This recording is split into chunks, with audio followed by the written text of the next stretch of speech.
Good morning, everyone. Today I want to talk about the history of literacy instruction.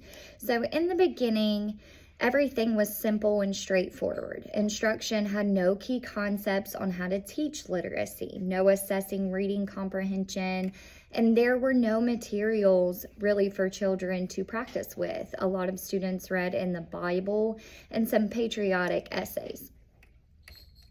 So moving along, there were a couple changes that were made throughout the years. Horace Mann was a really big advocate for change. He realized that students are bored, they are not engaged. How do we get these students to want to learn? Rebecca Smith Pollard was also a big change in literacy instruction. She developed a reading program of synthetic phonics with a separate teacher's manual and spelling books. Then we became to have some new ideas. Programs focused on comprehension, teaching reading by sight. Phonics was taught sparingly. It was kind of on the back burner. There was not a lot of phonics, explicit phonics instruction. So in the 1970s, this brought in whole language, teaching those kids to read by sight. Educators began to decipher how the mind receives, processes, stores, and retrieves information.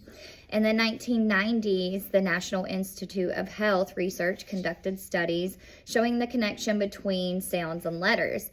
So then, 1997, the National Reading Panel was formed. They answered that question by explicit instruction and phonemic awareness, systematic phonics instruction, how to improve literacy, and how to enhance comprehension. So that brings us to the big five: the phonemic awareness, phonics, fluency, vocabulary, and comprehension.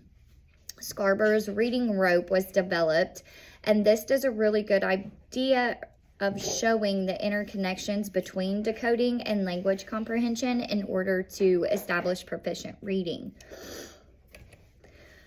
The science of reading. So this is a collection of research teaching based on these big five ideas. It's ever evolving. It is not something that can be implemented. It's not an intervention. It's not a phonics program. It's not complete. It's a study, a collection of studies to show the best way to teach literacy. The reading specialist started as just overseeing reading instruction, improving reading programs. Title I funding came in, pull-out programming for certain students. The new Title I provided more supplementary resources to ensure high-quality education, and the focus was more on core instruction. That pull-out was great, but we need, our initial core instruction first. They gave teachers new strategies. Now these specialists have the knowledge base to provide the classroom teachers with support, learning new content, research-based strategies to implement, and being there as these teachers practice these new strategies in the classroom. So our literacy vision, our mission at Portsmouth West Elementary is to provide each student with positive experiences to become the very best they can by focusing on learning, relationships, and community involvement. We believe that literacy instruction and curriculum should engage our learners with complex, authentic, and diverse text. The best way students learn to read, write, and communicate is to participate in meaningful close reading, collaborative discussions, self-selected independent reading, and differentiated support from the teacher. So thank you for coming to my TED Talk.